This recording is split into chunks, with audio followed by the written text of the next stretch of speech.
7절부터 38절까지 함께 한 목소리로 합독하도록 하겠습니다. 그러나 너희 듣는 자에게 내가 이르노니 너희 원수를 사랑하며 너희를 미워하는 자를 선대하며 너희를 저주하는 자를 위하여 축복하며 너희를 모욕하는 자를 위하여 기도하라. 너희의 입뺨을 치는 자에게 저 뺨도 돌려대며 네 겉옷을 빼앗는 자에게 속옷도 거절하지 말라. 네게 구하는 자에게 주며 네 것을 가져가는 자에게 다시 달라 하지 말며 남에게 대접을 받고자 하는 대로 너희도 남을 대접하라. 너희가 만일 너희를 사랑하는 자만을 사랑하면 칭찬받을 것이 무엇이냐? 죄인들도 사랑하는 자는 사랑하느니라. 너희가 만일 선대하는 자만을 선대하면 칭찬받을 것이 무엇이냐? 죄인들도 이렇게 하느니라. 너희가 받기를 바라고 사람에게 구워주면 칭찬받을 것이 무엇이냐? 죄인들도 그만큼 받고자 하여 죄인에게 구워주느니라. 오직 너희는 원수를 사랑하고 선대하며 아무것도 바라지 말고 구워주라. 그리하면 너희 상이 클 것이요 또 지극히 높으신 이의 아들이 되리니 그는 은혜를 모르는 자와 악한 자에게도 인자하시니라. 너희 아버지의 자비로우심 같이 너희도 자비로운 자가 되라. 비판하지 말라. 그리하면 너희가 비판을 받지 않을 것이요 정죄하지 말라. 그리하면 너희가 정죄를 받지 않을 것이요 용서하라. 그리하면 너희가 용서를 받을 것이요 주라. 그리하면 너희에게 줄 것이니 곧 우이되어 누르고 흔들어 넘치도록 하여 너희에게 안겨주리라. 너희가 헤아리는 그 헤아림으로 너희도 헤아림을 도로 받을 것이니라. 아멘. 누가복음 6장에서 지난 주간부터 예수님께서 특별히 이제 제자들을 선택을 하셔서 그들에게 믿음의 길이 무엇인지 또 그들이 제자로서 가야 될 길이 무엇인가 하는 것을 말씀을 하셨습니다. 첫 번째로 제자들에게 예수님께서는 그 가난한 길, 또 우는 길, 줄인 길, 또 인자로 말미암아 이렇게 그 낭패를 당하는 욕을 먹기도 하고 또 미움을 받기도 하고 또 제자들의 이름을 악하다 이렇게 비난받는 이런 어떤 길을 제자들이 가야 된다라고 그렇게 말씀을 하셨습니다. 그래서 이런 어떤 말씀들을 이렇게 저희들이 함께 들으면 상당히 곤욕스러운 부분들이 생깁니다. 왜 그렇습니까? 예수님을 믿으면 복 받는다고 하는데 우리가 생각하는 복하고는 너무 이제 다른 방향에서 예수님께서 말씀을 하고 계시기 때문에 그렇습니다. 그래서 예수님을 믿으면서 복을 또 받고 정말 예수님을 믿는 것 때문에 뭔가 나에게 좋은 일이 생겼으면 하는 바람들이 있지 않습니까? 그래서 아마 초기에 예수님께서 부르신 제자들도 그들의 일상에서 이렇게 이제 성경에 기록되어 있는 말씀들을 가만히 이렇게 보면 그들도 그런 생각들을 가지고 있었거든요. 주님의 나라에 그 우리 선생님이 이제 주님의 나라의 그 왕으로 이제 올라가실 때에 나는 주님의 오른쪽 편에 앉게 해주십시오.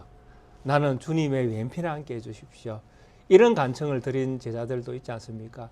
물론 그 제자들만 그러한 것이 아니라 예수님을 따르던 모든 제자들이 그런 마음을 다 가지고 있었던 것입니다. 그래서 먼저 그런 말을 하는 제자를 시기하고 질투하고 내가 앉아야 되는데 뭐 이런 어떤 그 표현들을 성경에서 볼 수 있습니다.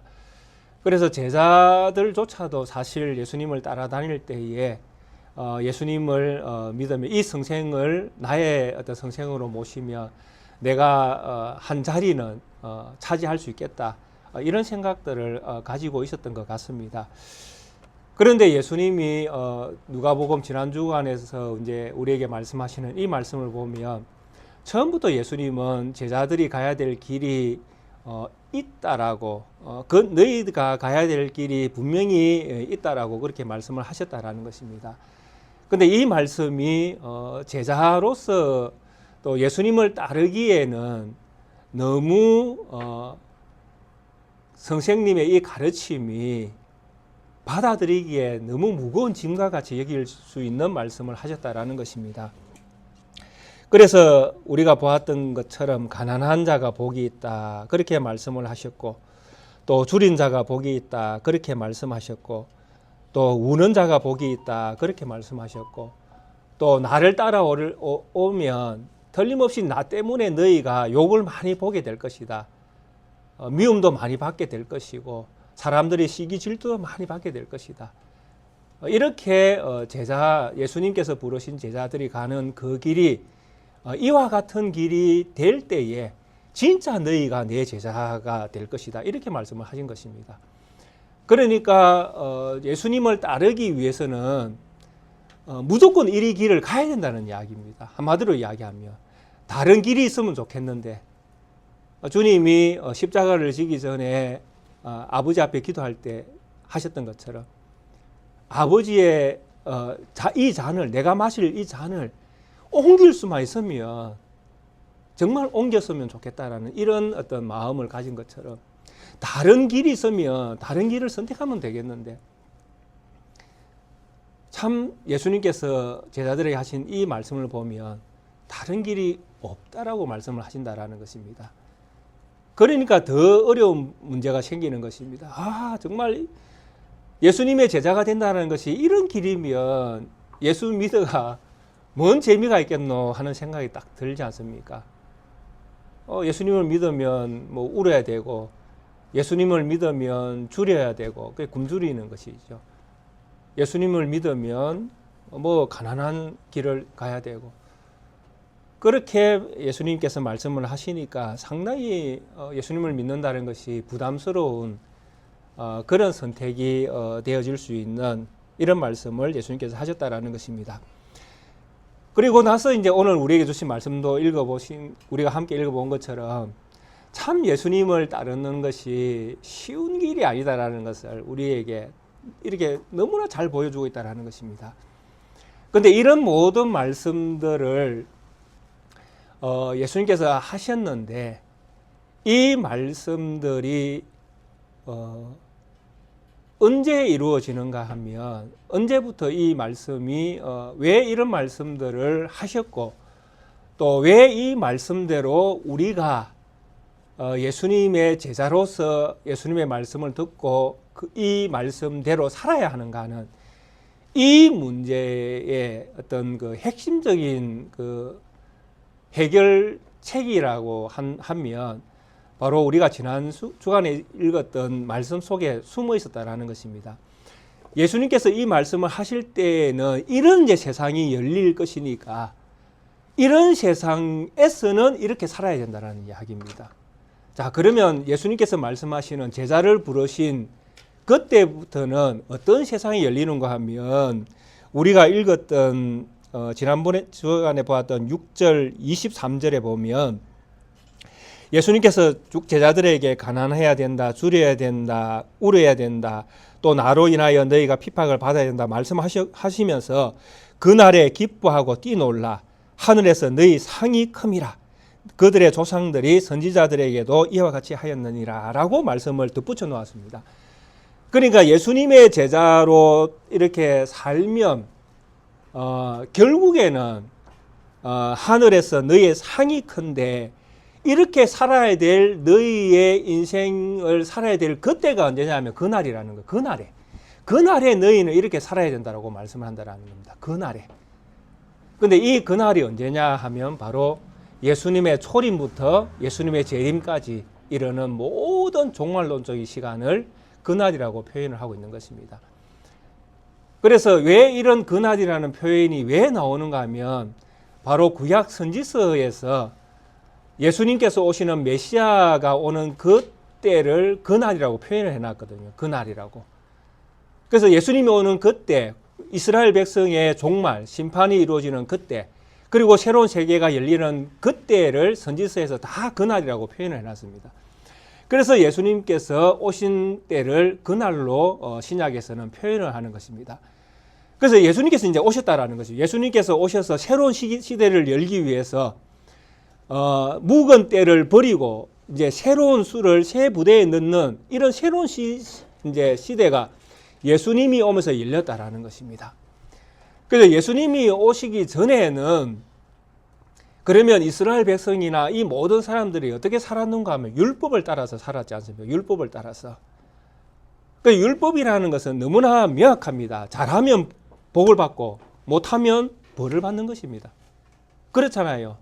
하나님을 잘 경외하면 복을 받고 하나님을 경외하지 않으면 심판을 받고, 너무나 명확하게 선과 악이 구별되어 있는데, 예수님이 오시는 시대는 어떤 시대냐 하면 이 율법을 예수님이 이루어내는 시대, 모든 율법이 이야기하는 그 가르침을 예수님께서 친히 다 성취해내시는 시대가 예수님이 오시는 시대입니다.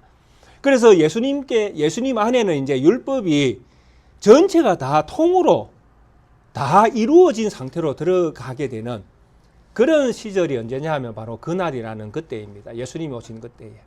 예수님의 사역으로 말미암아 이제 율법이 예수님 안에 싹 다 들어오게 되어지는 그런 시대가 열린다라는 것입니다. 그래서 이런 시대에 이제 들어오면 율법이라는 이 가르침이 예수님 안에 다 들어있다 보니까 예수님을 믿는 사람도 예수님의 이 가르침이 자기 속에 다 들어오게 되는 것입니다. 예수님을 믿는 믿음 때문에. 그래서 이 믿음으로 이제 제자들은 예수님의 가르침을 이제 따라 살아가게 되어지는데, 이렇게 살아가는 그날이라는 그때에는 지금까지 생각하던 세상과는 다른 형태의 세상이 열린다라는 것입니다.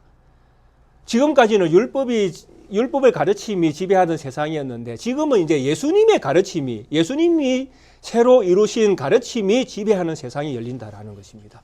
그 새로운 가르침이죠.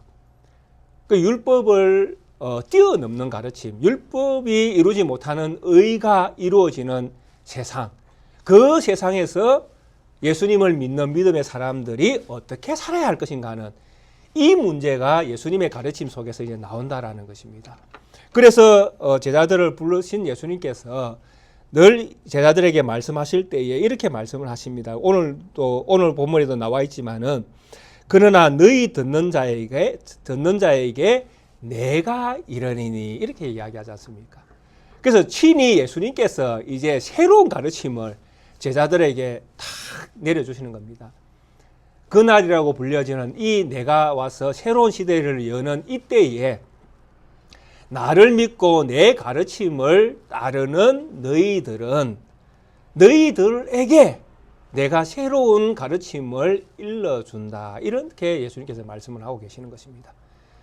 그래서 예수님이 일러주는 이 말씀을 예수님을 믿는 믿음의 백성들은 가야 된다라는 것입니다. 믿어야 된다라는 것이죠. 또 그 말씀대로 살아야 된다라는 것입니다. 다른 길이 우리에게는 선택할 수 없다라는 것입니다. 다른 길을 선택하는 것은 있을 수가 있겠죠. 예수님을 안 믿으면 됩니다. 예수님을 안 믿으면 다른 길이잖아요. 근데 예수님을 믿으면 다른 길을 이제 선택을 못 하는 것입니다. 우는 길을 가야 되고, 또 줄인 길을 가야 되고, 또 가난한 길을 가야 되는 것입니다. 근데 이 가난한 것이 사실은 무엇인가, 줄인 것이 무엇인가, 무엇 때문에 울어야 되는가 하는 이런 부분들은 누가복음에서는 이렇게 이제 자세하게 소개하지 않았지만은 마태복음에서는 분명히 소개를 하고 있습니다. 심령이 가난한 자는 복이 있나니. 무엇에 대하여 가난해야 되는가라고 할 때에 심령이 가난해야 된다. 이렇게 가르쳤다라는 것입니다. 그래서 누가는 이런 가르침을 이렇게 자세하게 표현을 하고 있지 않지만은 마태복음에서는 충분하게 자세하게 말씀을 해놓았다라는 것입니다. 그래서 생략되어져 있지만은 결국 우리가 가난하게 되는 것과 또 줄인 것과 또 우는 이유는 예수님 때문에 그렇다라는 것입니다. 그러니까 내가 일부러 이 세상에서 이렇게 가난하게 살아야지, 내가 돈 안 벌고 그냥 노숙자처럼 살아야지, 이렇게 가난함을 선택하는 것이 아니라 예수님을 믿는 것 때문에, 예수님을 믿는 그 마음이 가난해야 된다라는 것입니다. 그러니까 세상에서 우리가 부요함을 가지면 우리는 세상 것들 가득히 채운 것을 성경에서는 가난하다가 표현을 안 한다라는 것이죠. 세상에서 없는 것, 세상이 주는 것으로 만족하지 않는 마음을 가지는 것을 성경에서는 가난하다고 표현을 하고 있다는 것입니다. 그래서 여기서 말하는 우리가 가난한 자가 되어야 된다는 이 표현은 풀어 해석을 하면 예수 그리스도로 충만한 상태를 가리키는 표현이다라고 생각하면 됩니다. 이 반대는 무엇이겠습니까? 내 안에는 세상 끝으로 만족함을 누리는 마음이 없다라는 표현이죠. 그래서 세상 끝으로 채우지 못하니까 내 마음이 항상 어떤 상태가 되는 겁니까? 가난한 상태가 되는 것입니다. 이걸 이야기했다라는 것이죠. 그래서 말세에 예수님을 따르는 예수님의 백성들은 이런 믿음을 가지고 살아야 된다라는 것입니다. 자, 그러면 이런 믿음을 가지고 살아가는 이 백성들에게 오늘 이제 예수님께서 다시 이렇게 말씀합니다. 원수를 사랑하며 너희를 미워하는 자를 선대하며 너희를 저주하는 자를 위하여 축복하며 너희를 모욕하는 자를 위하여 기도하라. 이렇게 가르칩니다. 그래서 이제 새로운 시대에 예수님을 믿는 믿음 안에서 새로운 예수님의 가르침을 받아 살아가는 이 백성들이 이 세상에서 우리가 이제 이 세상에 살고 있지 않습니까? 지금 우리가 살고 있는 이 세상에서 우리는 어떤 믿음을 가져야 되는가 하면 원수를 사랑하는 마음을 가져야 된다. 이렇게 표현을 합니다. 그리고 우리를 미워하는 자를 선하게 대해야 된다. 미워하는 내가 내가 미워하지 않아도 나를 미워하는 사람이 있잖아요. 근데 그런 사람에게도 나에게 뭐라고 이야기합니까? 선하게 대하라고 그렇게 이야기하는 이게 제자가 가져야 될 제자의 마음이다. 제자의 삶이다. 이렇게 소개를 합니다.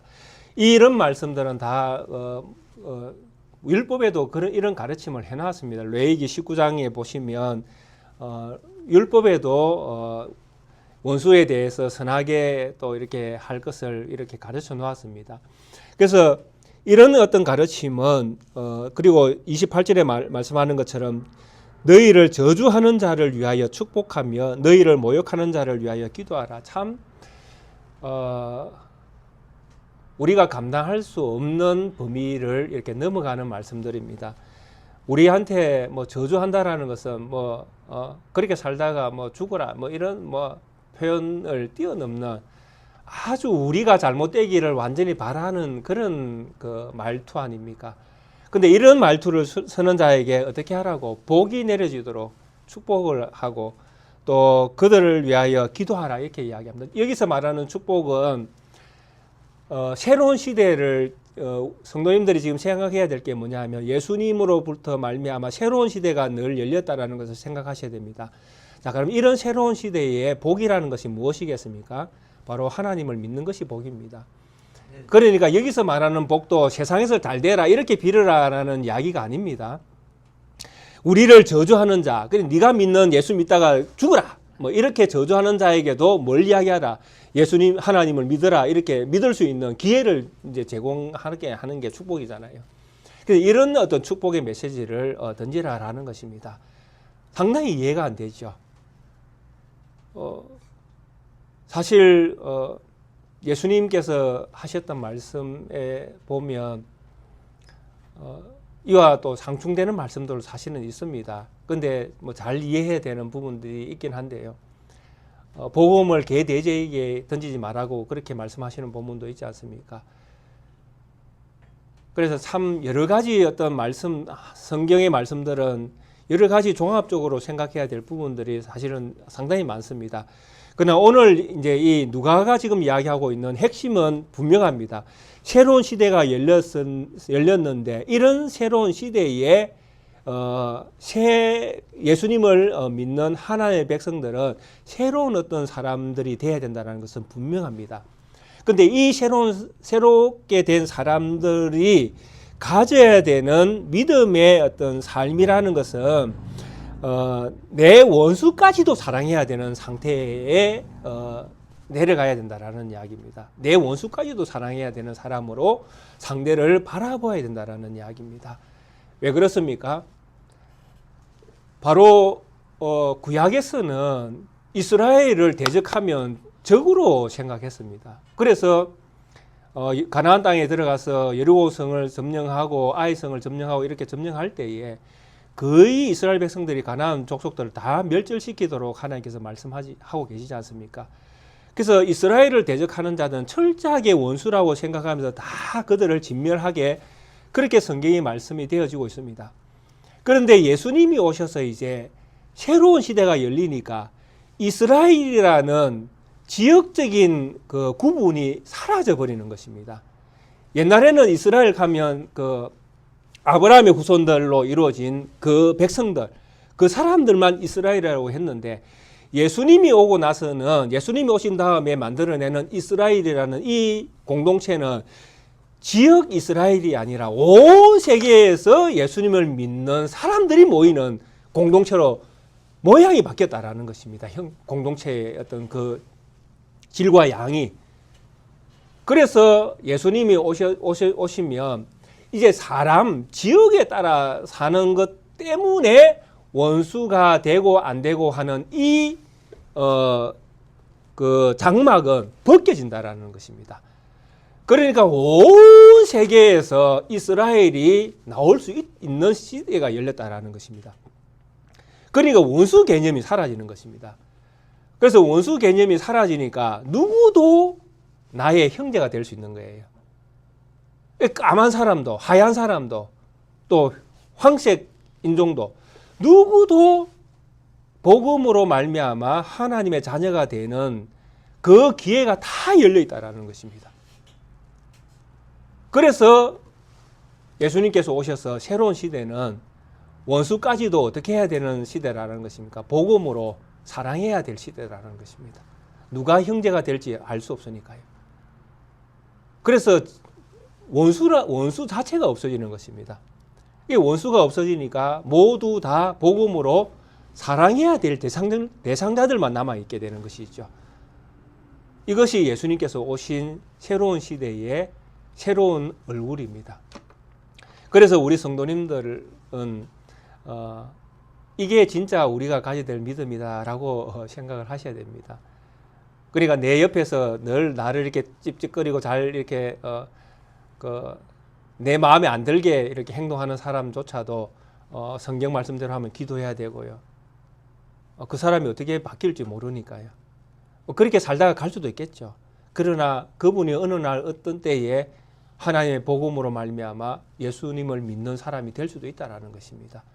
그래서 그들을 위해서 뭐라고 이야기합니까? 기도하고 선하게 대하고 그렇게 하라고 우리에게 말씀하고 있다라는 것입니다. 이게 새로운 시대에 새 옷을 입은 성도들의 모습입니다. 그 다음 절에 보면 더 심하게 이야기합니다. 너희 뺨을 치는 자에게는 저 뺨도 돌려대며 네 겉옷을 빼앗는 자에게는 속옷도 거절하지 말라. 너에게 구하는 자에게 주며 너 것을 가진 자에게 다시 달라 하지 말고 남에게 대접을 받고자 하는 대로 너희도 남을 대접하라. 참 이렇게 사는 성도님들 가운데도 이렇게 사시는 분은 별로 없을 것입니다. 뺨을 치는데 뺨을 돌려대는 것은 그냥 내가 잘못해서 뺨을 맞는 것이 아닙니다. 우리가 살다 보면 잘못해서 상대방이 너무 화가 나서 뺨을 때릴 수도 있는 그런 상황이 생길 수도 있지만 지금 이 성경이 말하는 이 뺨을 치는 사람은 나에게 아무 잘못이 없는데도 내가 뺨을 맞는 것입니다. 이게 이제 이사야 50장에 보시면 이사야 50장 6절이 이 말씀의 출발이다라고 그렇게 해석 신학자들이 합니다. 그래서 이사야 50장에 보시면 선지자들이 하나의 말씀을 가지고 하나의 말씀 안에 서 있을 때에 애매히 뺨을 맞는 것입니다. 그러니까 나에게 아무 잘못이 없는 거예요. 내게 잘못이 있다면 하나의 말씀을 가진 것, 하나의 말씀을 가지고 사는 것, 그것이 잘못이라면 잘못인 거예요. 그런데도 불구하고 상대방은 나에게 어떤 행동을 한다라는 것입니까? 내 뺨을 때린다라는 것입니다. 근데 내 뺨을 때리는 그 원수 같은 사람에게 뭐라고 이야기합니까? 다른 쪽 뺨도 돌려대다. 이렇게 이야기합니다. 참으로 믿음의 삶을 살아간다는 것이 상당히 삶에 있어서 갈등을 일으킬 수밖에 없는 그런 말씀입니다. 또 그런 사람이 또 내 겉옷을 빼앗습니다. 그러면 그에게 뭘 주라? 속옷까지 주라. 이것도 이스라엘 백성이 포로로 잡혀갈 때 사건들을 가지고 이야기하거든요. 포로로 잡혀갈 때에 뭐 다 빼앗기잖아요. 다 빼앗기면서도 내 것이 없는 상태에서 더 빼앗기라는 뭐 요즘 우리가 사는 시절로 이제 다가와서 우리의 상황 가운데 이런 말씀들을 읽으면 내한테 뭐 사기 치는 사람이 있으면 더 사기를 당하라 뭐 이런 이야기처럼 들리잖아요. 그게 알면서도 속아주라 이런 어떤 말씀처럼 들려진다라는 것입니다. 그 다음 구절에도 그렇게 되어 있지 않습니까? 너에게 구하는 자에게 주며 네 것을 가져가는 자에게 다시 달라 하지 말라. 구하는 자가 있으면 주라고 이야기합니다. 참 나도 써야 되는 상황이 있는데 그런데도 불구하고 줘야 되는 이런 상황. 그리고 주고 나서는 또 뭐라고 내 것을 가져가는 자에게 다시 내가 준 거 또 주나놓고 다시 돌려받지 마라. 또 이렇게 이야기하시니까 참으로 믿음의 어떤 삶을 살아간다는 이것이 정말 사는 것인가, 정말 이렇게 해서 살겠는가 할 정도로 힘든 상황입니다. 또 힘든 말씀이죠. 이렇게 산다는 것 자체가. 그런데 왜 이렇게 살아야 되는가 하면 그 다음 절이 이제 결론입니다. 이 이야기들의 이제 결론은 이것입니다. 남에게 대접을 받고자 하는 대로 너희도 남을 대접하라. 이게 사실 위에서 쭉 말씀하셨던 하나의 소단락의 결론과 같은 이야기입니다. 남에게 대접을 받고 싶은 마음은 다 있지 않습니까? 우리 모두가. 근데 우리 모두가 남으로부터 대접을 받고 싶은 마음이 있는 것처럼 너는 뭘 해야 된다는 것입니까? 너도 남을 대접해야 된다는 것입니다. 이 사상이 어디서 나오는지 아십니까? 남에게 대접을 받고자 하는 대로 너희도 남을 대접하라. 이 사상이 어디서 이 말씀이 뿌리가 어딘지 아십니까? 바로 창세기 25장입니다. 야곱과 에서가 태어날 때에 하나님께서 주신 말씀입니다. 큰 자는 작은 자를 섬겨야 하리니. 섬기는 자가 큰 자가 된다는 것. 이게 이 말씀의 뿌리입니다. 그러니까 예수 믿는 사람들은 다 어떤 사람이 되어야 되는가 하면 대접하는 사람이 되어야 된다는 이야기, 섬기는 사람들이 되어야 된다는 이야기입니다. 전부 다. 예수님은 지금 여기서는 이런 표현들을 하지 않았지만은 우리가 가지고 있는 성경 마태복음에 보시면 똑같이 예수님께서 말씀하셨지 않습니까? 제자들이 다 내가 위가 되니 아래가 되니 이렇게 큰 자가 되려고 하나는 예수님 오른쪽에 하나는 예수님 왼쪽에 서로 싸우고 이렇게 할 때 예수님께서 제자들에게 말씀하셨잖아요. 누구든지 누구든지 큰 자가 되기를 원하는 자는 너희 가운데에 섬기는 자가 되어야 할 것이다 라고 예수님께서 못을 박으셨지 않습니까?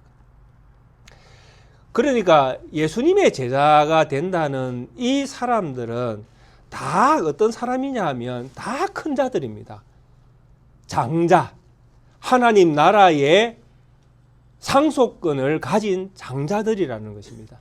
근데 이 장자들은 이 세상에 살 때 어떤 모습을 가지는가 하니까 다 섬기는 모습을 가지고 살아간다는 것이죠. 그래서 이 사람들이 큰 자가 되는 것입니다. 그래서 여기서 섬기는 것도 다 궁극적으로 앞에서 말씀하신 것과 다 연결되어 있죠.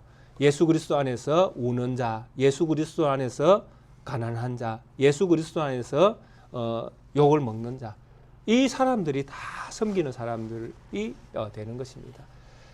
그래서 우리는 제가 늘 이야기하지만 우리 모든 그리스도인들은 다 예수 그리스도 안에서 장자이십니다. 큰 자입니다. 섬기는 자들입니다. 그래서 이 믿음을 우리가 갖고 이 세상을 살아가야 됩니다. 자, 그러면 이런 믿음을 어떻게 가질 수 있는가 하는 것이죠. 도대체 무엇 때문에? 아니 예수님을 믿는 것이 이런 어떤 말씀을 따라야 되는 상황이라면 왜 예수님께서 이런 말씀을 하실 수밖에 없는, 그리고 이 말씀대로 어떻게 우리가 이렇게 살아가는 것이 가능한가 하는 것이죠. 가능해야 될 거 아닙니까? 이렇게 살아가는 이 삶이. 그래서 이 말씀을 가능케 하는 원동력이 뭐냐 하면 바로 갈라디아서 2장 20절입니다.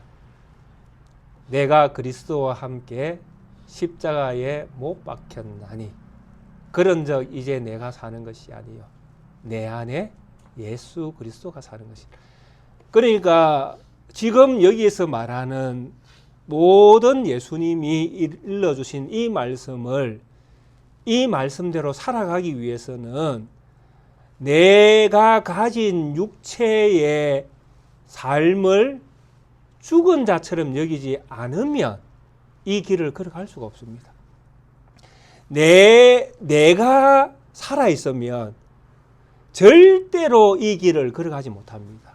잘 생각해 보십시오. 누가 내 오른쪽 뺨을 딱 때리는데 내가 살아있다 그러면 내가 왼쪽 뺨을 오른쪽 뺨을 맞고 왼쪽 뺨을 돌려대겠습니까? 아니면 내 주먹을 한 대 치겠습니까? 어느 것을 선택하겠습니까? 내가 살아있으면 틀림없이 나는 내 오른쪽 뺨이 맞을 때에 나는 내 오른손으로 그 상대방의 왼뺨을 돌려칠 것입니다. 이게 내가 살아있을 때입니다. 그러니까 나라는 존재가 살아있으면 절대로 상대방이 하는 그 어떤 내 육체에 가하는 그 피해를 내가 고스란히 감내하면서 그것을 웃으면서 넘길 사람은 없다라는 것입니다. 내가 살아있을 때에. 그런데 내가 죽으면 어떻게 되어집니까? 오른쪽 뺨을 때리면 왼쪽 뺨도 돌려댑니다. 갈라디아서 2장 20절이 고백되어질 때 내가 예수 그리스도와 함께 십자가에 못 박혔나니. 근데 죽었다는 이야기거든요. 내가 죽었으면 죽은 자는 말이 없잖아요. 뺨을 때려도 허허, 욕을 해도 허허, 달라 해도 허허. 이게 죽은 자의 모습이라는 것입니다. 그래서 우리가 하나님을 예수 그리스도를 믿음으로 예수 그리스도를 믿는다는 것은 내가 죽는 것입니다. 내가 죽고 내 안에 누가 사는 것입니까? 예수 그리스도가 사는 것입니다. 이게 믿는 자들의 모습이고 믿는 자의 삶이고 믿는 자가 걸어가야 되는 유일한 길입니다. 그래서 우리가 성찬식 할 때 늘 고백하는 것처럼 우리가 살아도 주를 위하여 죽어도 주를 위하여 그렇게 고백하지 않습니까? 그래서 내 모든 삶의 원동력은 예수 그리스도를 믿는 믿음으로 사는 것입니다. 내가 사는 것이 아니라. 내가 살려고 그러면 내 육체는 자꾸 살려고 합니다. 죽으려고 하는 사람 없잖아요. 우리가 가지고 있는 이 육신이 죽으려고 하는 육신이 있습니까? 매일 우리는 일어나면 하루 세 끼 밥은 먹지 않습니까? 왜 먹습니까? 살라고 먹잖아요. 그러니까 우리 육체는 매일 나를 살라고 하지 죽으라고 안 한다니까요. 우리가 매일 활동하지 않습니까? 왜 활동합니까? 살아있으니까 활동하잖아요. 그러니까 우리 육체는 늘 살아있는 것입니다. 근데 예수님을 따르는 것은 무엇입니까? 내 육체를 죽이는 게 예수님을 따르는 삶이거든요. 그러니까 얼마나 믿음이 없이는 얼마나 갈 수 없는 길이겠습니까? 그래서 갈라디아서 2장 20절을 우리가 내가 살겠다고 욕망을 가질 때마다 그걸 고백해야 되는 것입니다.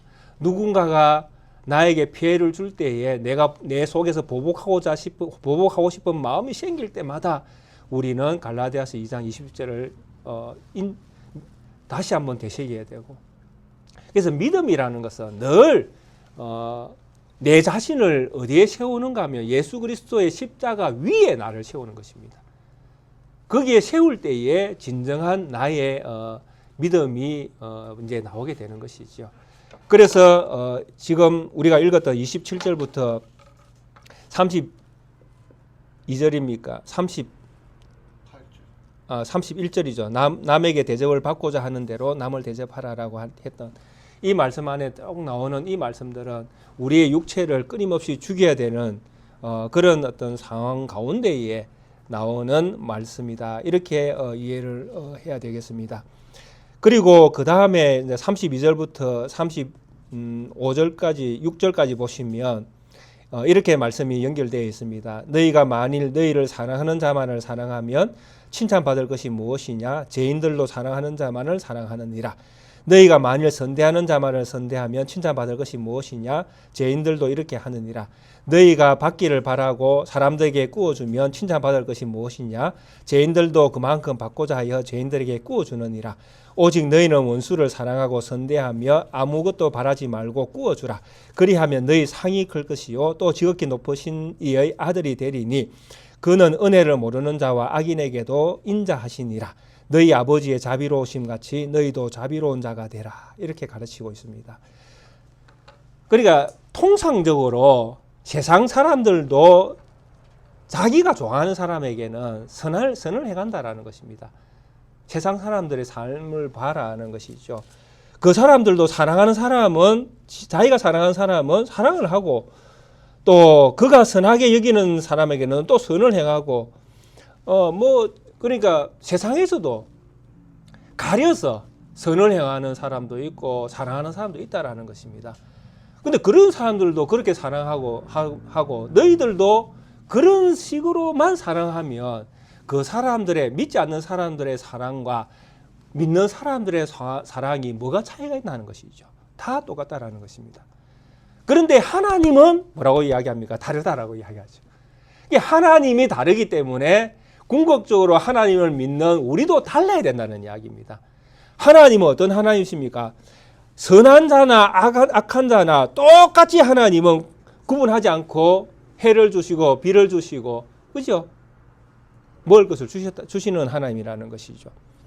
그래서 이런 하나님을 믿기 때문에 너희는 어떻게 하라는 이야기입니까? 원수를 사랑하고 선대하고 아무것도 바라지 말고 꾸어주고 그리하면 너희 상이 클 것이요 지극히 높으신 이의 아들이 되리니 그는 은혜를 모르는 자와 악한 자에게도 인자하느니라. 하나님은 모든 자에게 인자하라는 것이죠. 그래서 하나님의 인자하심처럼 너희도 인자함을 드러내라라는 것입니다. 그렇게 하는 자가 하늘에서 너희의 상이 크다. 이 상은 하나님 나라를 상속받는 걸 이야기합니다. 그래서 하나님 나라의 장자로서의 권리가 너에게 있다. 그리고 하나님의 아들이 될 것이다. 장자심으로 받는 것이죠. 다 하나님 나라와 관계되어 있습니다.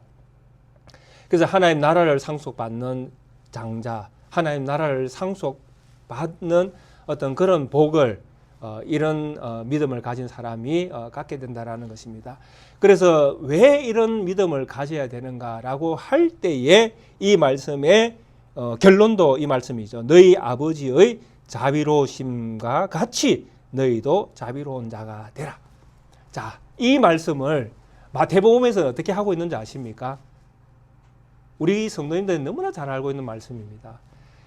누가는 하나님의 자비로우심과 같이 너희도 자비하라 이렇게 가르치고 있지만은 마태복음에서는 뭐라고 이야기하는가 하면 하나님의 온전하심과 같이 너희도 온전하라 이렇게 가르치고 있습니다.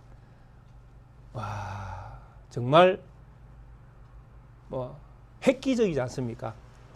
하나님의 그 온전하심을 모델로 해서 하나님의 그 온전하심과 같이 너희도 온전하라.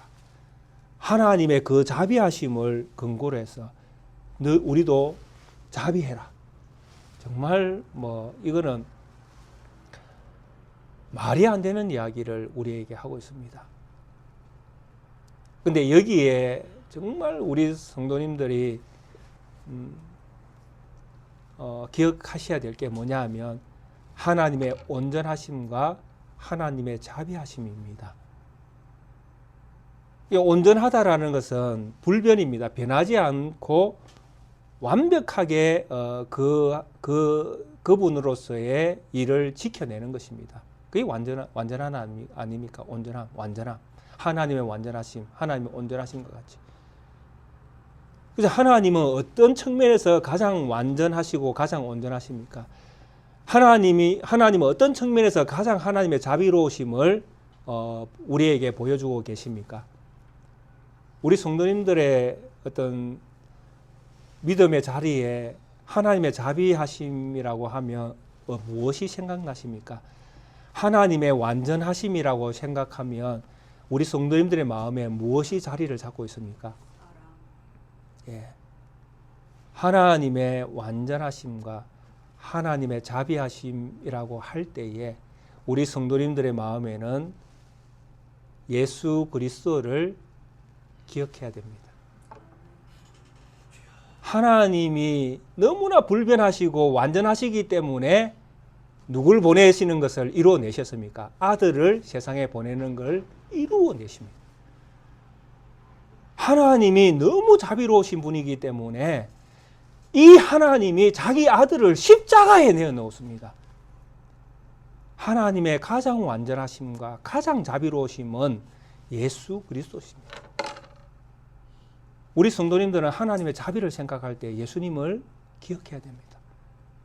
우리 성도님들이 하나님의 완전하심을 기억할 때에 예수님을 기억하셔야 됩니다. 그래서 내가 아들을 세상에 보냈지 않느냐, 내가 아들을 세상에 보내서 내 사랑이 얼마나 큰가를 너희에게 보여줬지 않느냐, 그러므로 너희도 자비를 가져야 된다라고 우리에게 가르치고 계시는 것입니다. 하나님의 이 자비로움보다 더 큰 자비가 어디 있습니까? 그런데 이런 자비로움을 하나님께서 우리에게 주셨다라고 말씀하신다라는 것이죠. 그래서 이 자비로움을 받은 우리는 정말 온 세상을 다 받은 것과 똑같잖아요. 근데 온 세상을 다 받은 우리가 겨우 내 거라고 생각할 수 있는 조그만한 것들 있잖아요. 이 세상에서 얻은 것들. 겨우 내 통장에 들어있으니까 내 돈이라고 생각하는 거. 내 주머니에 들어있으니까 내 것이라고 생각하는 거.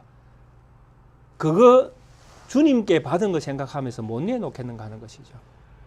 형제가 달라고 할 때에, 옆 사람이 좀 구워 달라고 할 때에,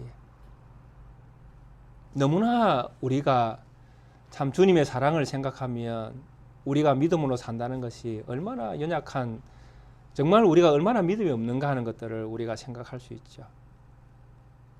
참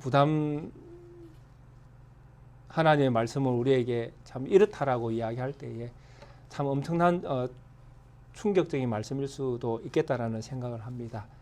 오늘 우리 예수님께서 제자들을 불러서 제자들이 가는 길은 이렇다라고 말씀하시는 이 말씀은 우리에게 사실 조금 충격적일 수도 있습니다. 그러나 믿음의 길은 뭐 다른 길이 없습니다. 믿고 갈 것이냐, 아니면 안 믿고 말 것이냐 하는 것이죠.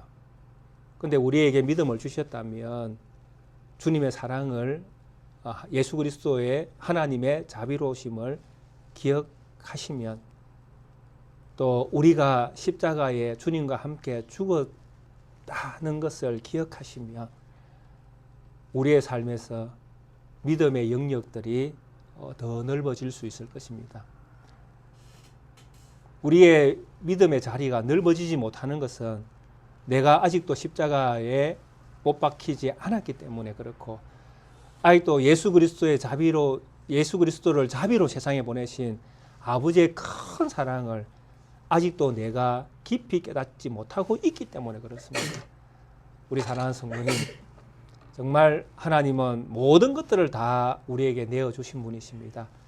그것이 하나님이 우리를 사랑하는 하나님의 사랑 방법이셨습니다.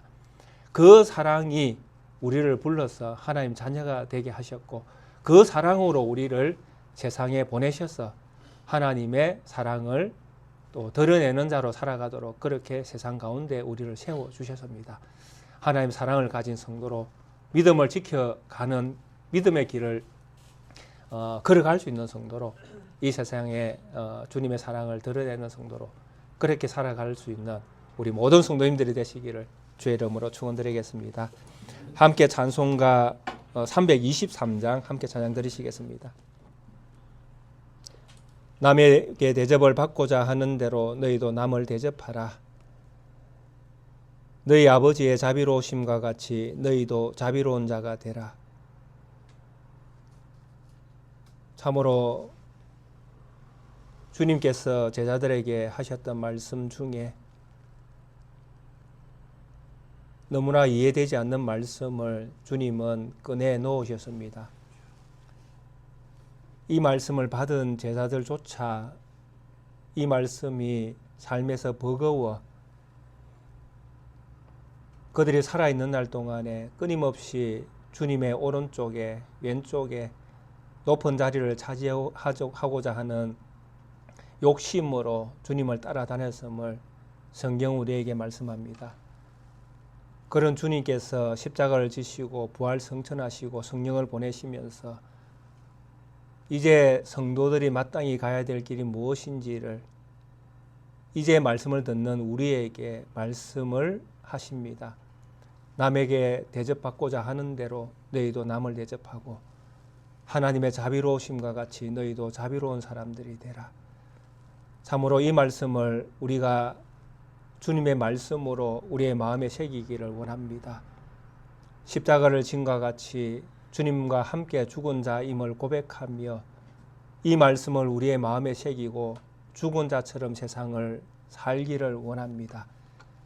성령 하나님 도와주셔서 이 믿음 가지고 세상 살아갈 수 있는 능력을 우리 모두에게 허락해 주시기를 간절히 소원합니다.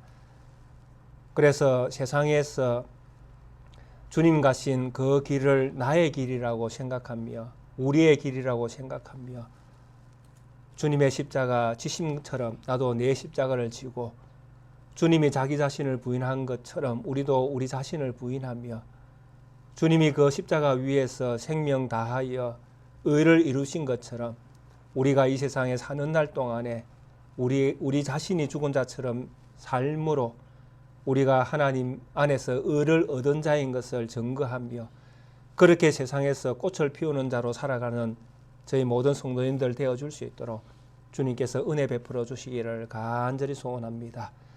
잘 박힌 목과 같이 이 말씀이 마음밭에 새겨줄 수 있는 복을 우리 모두에게 허락해 주옵소서. 이 모양 저 모양으로 함께하지 못하는 우리 성도님들 있습니다. 연약함을 가지고 세상을 살아내고 있는 성도님들에게 위로하여 주시고 평강의 하나님이 그 마음과 생각을 지켜주셔서 어느 곳에서 어떤 모양으로 있을지라도 하나님을 기억하며 예배하는 자로 살아갈 수 있도록 그 마음의 풍성한 믿음을 허락해 주시기를 간절히 소원합니다. 원하는 것은 또 육신이 연약함을 당하여 회복의 은혜를 구할 때에 주님이 들으시고 회복의 역사를 일으켜 주셔서 함께 예배할 수 있는 영광도 허락해 주시기를 또한 간절히 소원합니다. 남아있는 날 동안에 그 마음과 생각도 지켜주시고 주님을 향한 뜨거운 열심은 육신이 연약해져 갈수록 더 분명해지는 복을 받아 누릴 수 있도록 주님께서 은혜를 다하여 주시기를 또한 간절히 소원합니다. 특별히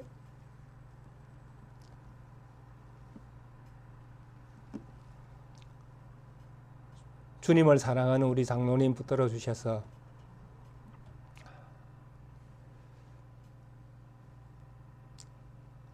주님의 은혜를 바라고 믿음 안에서 육신의 연약함을 회복하기 위하여 입원하기를 또 계획하고 있습니다. 하나님 알게 하신 것도 감사하고 그로 인하여 치료받을 수 있는 기회를 주심도 감사합니다. 어떤 일이 계획되어져 있고 어떤 일이 일어날지 알 수 없는 그 걸음을 걸어갈 때에 우리 하나님의 선한 손길로 붙잡아 주시고 은혜 줄 자에게 은혜를 베푸셔서 살아있는 날 동안에 더 하나님을 온전히 섬기며 믿음의 길을 걸어갈 수 있는 주의 사랑하는 동력자로 살아갈 수 있도록 주님께서 힘과 용기를 허락해 주시기를 또한 간절히 소원합니다. 특별히 치료의 강선이 필요할 때에 또 세운 의사를 통해서 그 일이 이루어져 나갈 때에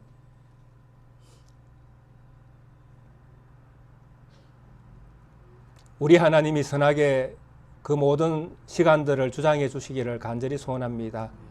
흔들림 없이 지켜주시고 언제나 함께 하겠다고 약속하셨던 우리 하나님의 그 약속하심이 장로님의 그 여러 과정 속에서 경험되어 줄 수 있도록 우리 하나님께서 복을 허락해 주시기를 간절히 소원합니다. 함께 이 일을 위하여 기도하고 있는 저희 교회를 불쌍히 여겨주시고 모든 성도님들의 마음에 한결같은 평강의 하나님이 마음을 붙들어 주셔서 친히 이 일로 우리 모두가 위로받을 수 있도록 우리 하나님께서 성도님들의 마음도 살펴주시기를 간절히 소원합니다.